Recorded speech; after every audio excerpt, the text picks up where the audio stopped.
retrouve pour cette, première séance sur notre formation au langage C. Je vais vous faire une petite présentation, de ce langage, des avantages qu'il peut avoir et surtout, l'utilité que vous auriez à l'apprendre et à l'étudier.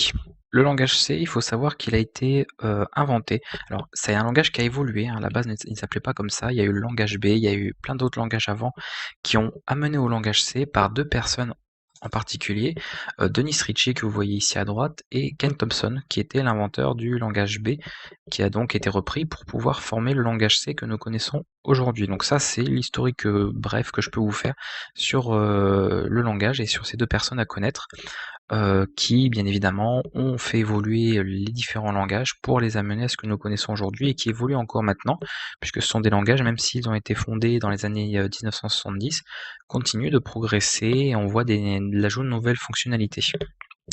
Justement, en parlant donc du langage en lui-même, le langage C est un langage dit de programmation impérative. Ça veut dire que le langage fonctionne via une suite d'instructions. Alors je vais pas vous montrer un exemple de code pour le moment, on verra ça dans la séance suivante. Par contre, vous verrez, je vous l'expliquerai, on parlera d'instructions, c'est-à-dire un ensemble de commandes qui sont à suivre, au fur et à mesure, en fait, de manière séquentielle et le programme les réalise, voilà, une par une, en fait, il réalise chacune des tâches et il traite comme ça tout le fichier, donc tout l'ensemble du programme, jusqu'à sa fin, tout simplement. Donc ça, c'est dit impératif, c'est ce qu'on retrouve dans beaucoup de langages de programmation d'ailleurs, hein. C'est une méthode de programmation qui est quand même, relativement populaire et ce qu'il faut savoir également, c'est que le langage C est un langage compilé, c'est-à-dire que nous allons avoir un code source. Un code source, nous allons donc taper le code de notre programme dans des fichiers. Nous allons ensuite utiliser un outil, ce qu'on appelle le compilateur. Je ne vais pas détailler, le compilateur en lui-même, c'est pas le sujet de ce genre de formation. Si vous voulez en savoir plus sur toutes les méthodes de compilation et cetera, je vous invite éventuellement à, voir ma formation sur le hacking. Là, je parle beaucoup plus en détail déjà des, étapes de compilation, exactement et en plus avec le langage C, puisque c'est un langage que vous pourrez retrouver dans cette formation également. Donc petite parenthèse faite, c'est un langage compilé, c'est-à-dire que la machine, si vous le savez ou non, peu importe, ne comprend que le langage binaire, donc qui est constitué de 0 et de 1 par rapport, justement, à son fonctionnement d'origine et le langage que nous allons évidemment utiliser pour programmer n'est pas composé de 0 et de 1, sinon ce serait parfaitement illisible, parfaitement compliqué également. On a donc une certaine syntaxe qui a été créée et à partir de là, le compilateur va traduire, entre guillemets, notre syntaxe à nous en langage machine, donc en binaire, pour pouvoir être lu et exécuté par un ordinateur qui lui ne connaît que les 0 et des 1. Il fait vraiment des choses très très simples et c'est tout ça qui permet de complexifier certains traitements. Ça, c'est pour la partie compilation. Le langage C, c'est également un langage que l'on... Alors, on qualifie souvent les langages de programmation de haut niveau, de bas niveau, etc. Comprenez déjà que c'est quelque chose qui est très subjectif et très relatif surtout. C'est-à-dire qu'on peut avoir un langage qui est haut niveau par rapport à un autre, mais qui est bas niveau par rapport à d'autres choses. Donc c'est pas forcément très fiable comme information, mais en tout cas, on peut qualifier quand même le langage C de haut niveau, si vous voulez, du fait qu'il a une syntaxe qui est simplifiée par rapport à d'autres langages comme les langages d'assembleur. Par contre, il est plutôt qualifié de bas niveau dans la mesure où nous allons directement travailler sur la mémoire. C'est-à-dire qu'on va gérer la mémoire, on va faire de l'allocation en fait de la mémoire, c'est-à-dire de réserver un espace dans la mémoire de l'ordinateur pour pouvoir stocker des informations. Chose donc qu'il faut prévoir la place, etc.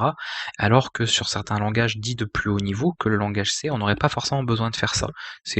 On stocke les données et c'est le programme en fait après qui se charge de les allouer correctement et surtout de les libérer, puisque si vous ne libérez pas après les données à la fin du programme, elles restent dans la mémoire et c'est comme ça qu'on finit par saturer la mémoire. Donc ça, voilà, c'est à retenir quand même. Le langage C est un langage compilé, c'est un langage dit de haut niveau si on compare par rapport au langage proche du langage machine, mais ce sont quand même des langages relativement bas niveau si on compare au langage Java, au langage C#. Ces langages un peu plus récents qui, eux, par exemple, disposent d'un système de libération de mémoire, ce qu'on appelle un garbage collector, un ramasse-miettes, que le langage C, par exemple, n'a pas. Donc c'est relatif, hein, je vous dis, cette histoire de bas niveau, haut niveau. Il n'y a pas une des deux réponses qui est plus fausse que l'autre en réalité, c'est selon là où on se place, selon le point de vue. Alors il est bas niveau par rapport au C# au Java, mais il est haut niveau par rapport au langage d'assembleur par exemple. Ça c'est pour la petite histoire, enfin la petite histoire en tout cas, la petite présentation rapide, la petite description du langage. Euh, Du coup, la question à vous poser, c'est, pourquoi apprendre le C? Pourquoi effectivement, voilà, quel intérêt, vraiment de quel avantage déjà il peut avoir? C'est surtout, voilà, quel avantage il peut avoir et qu'est-ce qu'il peut apporter? Alors le langage C, comme je vous l'ai dit, il a été, créé dans les années 70. Le gros avantage de ça, c'est qu'il y a des dizaines d'années qui sont passées, que le langage du coup a un vécu. Il a eu le temps de souffrir évidemment de nombreux bugs, de nombreux problèmes, et profiter de nombreuses corrections. Là, c'est plus d'en profiter que d'en souffrir, pour être amélioré, pour apporter des nouvelles fonctionnalités, du nouveau contenu, ce genre de choses.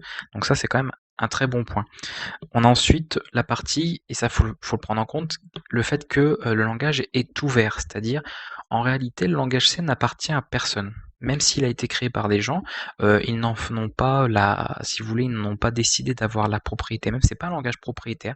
Ça veut dire que vous pouvez le réutiliser sans problème. Vous pouvez très bien vendre un produit qui a été programmé dans le langage C sans souci. Vous n'aurez pas de compte à rendre aux auteurs qui ont créé ce langage-là. Donc on parle de standard ouvert. Pourquoi on parle de standard? On parle également de normes, tout simplement parce que le langage au début, c'est comme tout, quand on commence à créer quelque chose, surtout de cette ampleur, on commence sur des, voilà, on part sur un peu tout et n'importe quoi, et après on essaye de hiérarchiser les choses, de les organiser, voilà, d'avoir quelque chose qui soit clair, et pour que le langage soit un peu le même partout, que le langage C reste le même au niveau de sa syntaxe, au niveau de ses méthodes, au niveau de ses règles, on a créé des normes, on a normalisé le langage. Vous avez peut-être du coup entendu parler des normes C89, C99, C11, donc ou les normes ANSI, ce genre de choses, ce sont tout simplement une espèce de feuille de route, une feuille de règles qui est assez imbuvable, hein, pour quelqu'un qui n'a pas l'habitude, même déjà pour ceux qui ont l'habitude, où il y a tout un ensemble de règles en fait à suivre concernant le langage. Ça peut être sur des règles de codage, ça peut être sur la syntaxe, ça peut être sur des méthodes de, on va dire, le savoir-faire, quoi, sur les méthodes de programmation, etc., etc. Alors, ils ont utilisé ce terme-là pour, par exemple, C89, puisqu'elle a été initiée en 1989, C99, c'était en 99, et la plus récente, c'est la norme C11 qui a été faite en 2011. Donc vraiment, on va dire validée en 2011. Donc vous voyez, pour un langage qui date des années 70, en 2011, il était encore mis à jour, on avait encore ajouté du contenu, des fonctionnalités. Donc c'est vraiment pas obsolète, du tout, du tout. Et comprenez que tous les langages, même aussi vieux qu'ils soient, de toute manière, peuvent avoir un intérêt encore maintenant, tous. Même des langages moins populaires que le langage C, parce que lui, il a quand même cet avantage-là de s'être vraiment popularisé et d'être devenu une référence en informatique. Ça, c'est un gros point. Si je devais citer quelques points moins bien, quelques désavantages, quelques inconvénients du langage C, je parlerai avant tout de sa portabilité. Alors contrairement, si on comparait à d'autres langages, vous connaissez peut-être comme le Python, ce genre de choses, peut-être après vous n'avez vraiment absolument aucune connaissance tout ce qui est programmation informatique. Mais sachant en tout cas qu'il y a des langages qui, eux, par exemple, vous programmez, vous codez donc votre petite application, votre jeu, n'importe quoi, et vous pouvez le lancer sur Windows, donc le système que j'ai ici, il fonctionnera. Vous pouvez le déplacer sur macOS, l'exécuter, il fonctionnera. Déplacer sur une distribution GNU Linux, il fonctionnera aussi. Donc ça, c'est l'avantage, c'est portable. On a juste à récupérer le programme, on le lance, point, c'est terminé. Le C ne permet pas de faire ça. Le code est effectivement le même, sauf quelques exceptions, hein, avec des bibliothèques très particulières, mais le code, grâce au standard, il est le même que vous soyez sur Windows ou Linux. Pour afficher quelque chose à l'écran, on fera pareil, peu importe le système. Ça, c'est à retenir, parce que j'ai eu ce genre, et je pourrais avoir ce genre de remarques, en fait, si la syntaxe en fait est la même, par exemple, selon notre OS, oui. Pour afficher du texte, c'est la même. Pour stocker des informations, vous verrez qu'on aura la même syntaxe, peu importe que vous soyez sur Windows ou Linux d'ailleurs. Donc du coup, il manque quand même cette portabilité qui fait que quand on va compiler, quand le compilateur va faire la version binaire du programme, cette version binaire, elle ne fonctionnera que sur le système sur lequel vous avez compilé. Parce qu'il ne s'agit pas, après il y a des méthodes comme ce qu'on appelle de la cross-compilation qui permet de compiler pour un autre support. Mais encore une fois, là on rentre dans quelque chose d'un peu plus complexe, c'est pas ce que je voulais vous montrer en tout cas dans cette formation. Donc si vous êtes sur Windows, si vous compilez votre programme, il fonctionnera que sur un système Windows. Si vous compilez sur macOS, il fonctionnera sur un système Mac, etc., etc. Vous aurez comme ça un exécutable en fonction de l'OS sur lequel vous compilez. Du coup, si on veut avoir quelque chose de portable, par exemple, si on fait un programme, si on voulait qu'il soit portable, il faudrait au minimum le compiler sur Windows, le compiler sur macOS, le compiler sur GNU Linux, pour avoir par exemple la compatibilité avec ces trois systèmes, ce qu'on appellerait un programme ou un jeu par exemple multiplateforme. Voilà, c'est dans ce genre de cas-là, une compatibilité multiplateforme. Sinon, Un autre point qui peut être assez dérangeant et les personnes qui développent, par exemple, s'il y a des développeurs de Pascal, qui suivent cette vidéo ou d'autres langages, même le langage comme le Python qui est plus récent et qui est évidemment plus haut niveau, heu, vous remarquerez certainement, par la suite en tout cas, et vous le verrez, donc je vous le dis maintenant, que la syntaxe, que l'apprentissage du langage C est à la fois facile parce qu'il y a très peu de concepts. En fait, il y a très peu de choses à savoir, on va dire, au niveau de la base du langage. C'est bah, genre, on va voir telle chose, telle chose, telle chose. En même pas une vingtaine de vidéos, vous verrez on aura fait le tour de tous les concepts du langage. Donc ça va quand même très très vite, ça fait pas beaucoup. Après, on peut bien évidemment les mettre en application pour faire des choses beaucoup plus complexes. Mais les concepts, il y en a très peu.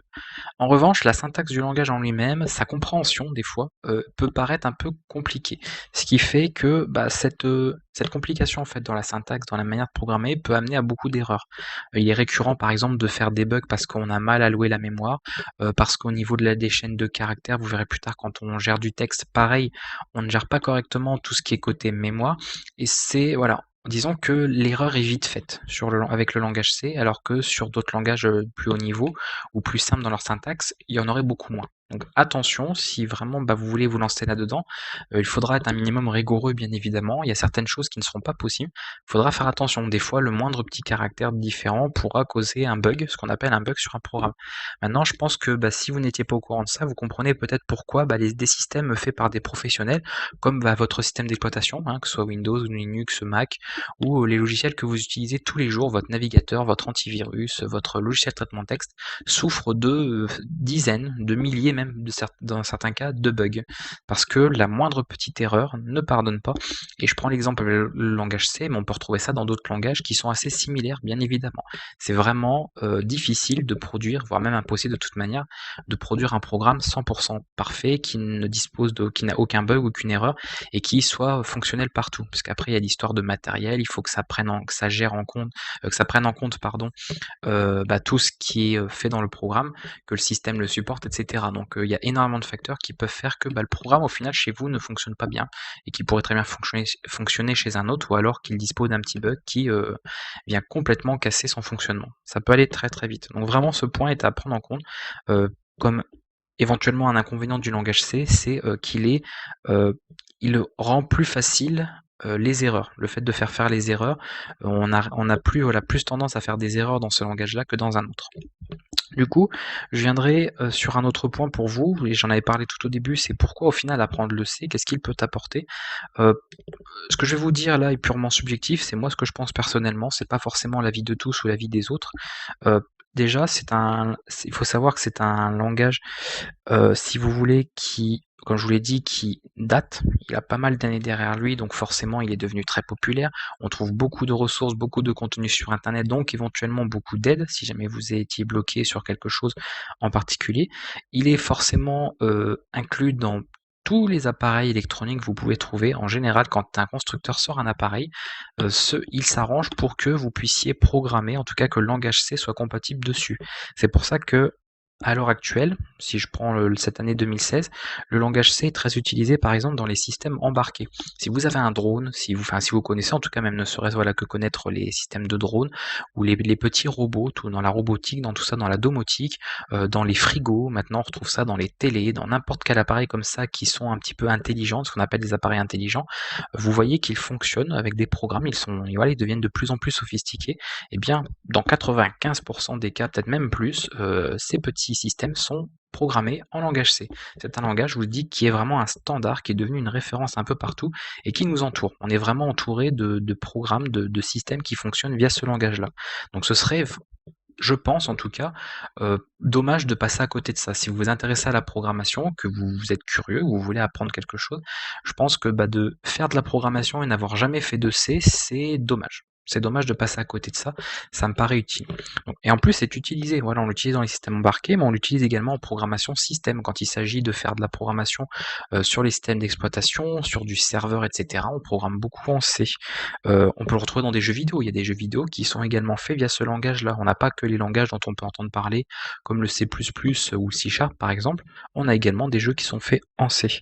On a des applications en temps réel, puisque le langage C est quand même, je vous ai dit, avec des concepts il a très peu de concept donc qui se met rapidement en place, ce qui fait qu'il y a beaucoup d'applications de temps réel qui utilisent ce langage-là. On a des bibliothèques également qui permettent par exemple de faciliter le travail des développeurs. En fait, vous avez des fonctionnalités toutes faites et un développeur peut sans problème les réutiliser à son tour dans son propre programme. Il faut comprendre voilà, que ce que vous pourrez programmer pourra être fait sous forme de package en fait et proposé aux autres développeurs qui peuvent s'en servir comme un outil. Donc c'est un peu infini, c'est à partir de rien, vous pouvez avoir quelque chose qui peut être utilisé par quelqu'un d'autre qui produira autre chose et ainsi de suite. C'est une réaction en chaîne et on arrive comme ça à créer des communautés de développeurs qui peuvent se partager un petit peu tout leur savoir-faire et tout leur travail. Et ça c'est je pense une branche qui est très très intéressante et qui devrait être suffisante pour vous donner envie en tout cas de vous lancer dans l'aventure. Voilà, je voulais terminer cette petite vidéo d'introduction avec quelques exemples. J'ai pris que 2 exemples parce qu'il pourrait y en avoir plein, mais j'ai pris 2 gros exemples de projets qui sont faits en majorité avec le langage C. Donc je voulais parler notamment du kernel, donc du noyau Linux. Si vous connaissez ce système d'exploitation, le noyau est fait principalement en C, pas seulement, mais une grosse partie de ce noyau est fait dans ce langage. Donc si vous connaissez, vous savez très bien qu'il y a une grande fiabilité dans ce noyau-là. C'est pas du petit projet, c'est pas quelque chose qui est devenu obsolète, bien au contraire, c'est en train de plus les années passent et puis plus de gens s'intéressent à des systèmes alternatifs. Avant, on vivait toujours beaucoup dans Windows. Il y a eu Mac qui s'est imposé très rapidement sur le marché. Et il y a de plus en plus de gens qui s'intéressent aux solutions open source, aux solutions pas équivalentes, mais aux solutions, on va dire, alternatives. Donc, si vous connaissez pas, vous pourrez vous renseigner un petit peu là-dessus. Je propose une formation GNU Linux sur la chaîne aussi. Donc voilà, vous pourrez retrouver comme ça pas mal de petites choses le concernant. Il y a également, parce que je parlais de bibliothèque, la SDL. On le verra dans notre formation. C'est une bibliothèque que nous utiliserons. Donc vous voyez, c'est pas moi ou c'est pas vous qui aurez créé ce code. On utilisera un code qui a déjà été fait, celui de la SDL qui permet par exemple de manipuler des images. On l'utilise notamment pour faire des jeux vidéo en 2D ou pour gérer du son. On peut gérer des manettes, on peut gérer le clavier et la souris. Bref, on peut faire pas mal de petites choses, hein. Donc ça, c'est une bibliothèque que je vous apprendrai à utiliser au cours de cette formation. On pourra faire des petits jeux vidéo, on pourra faire, je vous dis, des petites manipulations d'images, pas mal de petites choses comme ça. Donc voilà 2 gros projets dont on parle assez activement. Il y en a plein d'autres, hein, c'est parce que j'avais pas spécialement envie de faire un listing exhaustif là-dessus. Mais ça, c'est 2 projets en tout cas qui sont bien parlants, qui sont tout à fait d'actualité, qui sont utilisés tous les jours et bien encore maintenant, et qui seront encore utilisés dans 20 ans, sans aucun doute. Voilà, vous avez comme ça quelques petits exemples et moi ça permet comme ça de terminer un petit peu avec cette première séance. J'espère que cette petite intro vous a plu. Alors il s'est pas passé énormément de choses. J'ai surtout parlé, je vous ai présenté pas mal de petites choses, on n'a pas encore vu de code. Dans la prochaine séance, je vous apprendrai bien évidemment à compiler votre premier programme. Donc par rapport, je vous expliquerai bien évidemment quoi faire pour installer les bons outils, les bons programmes, etc. pour pouvoir travailler dans de bonnes conditions. On se retrouve à très bientôt dans une prochaine vidéo dans la séance numéro 2.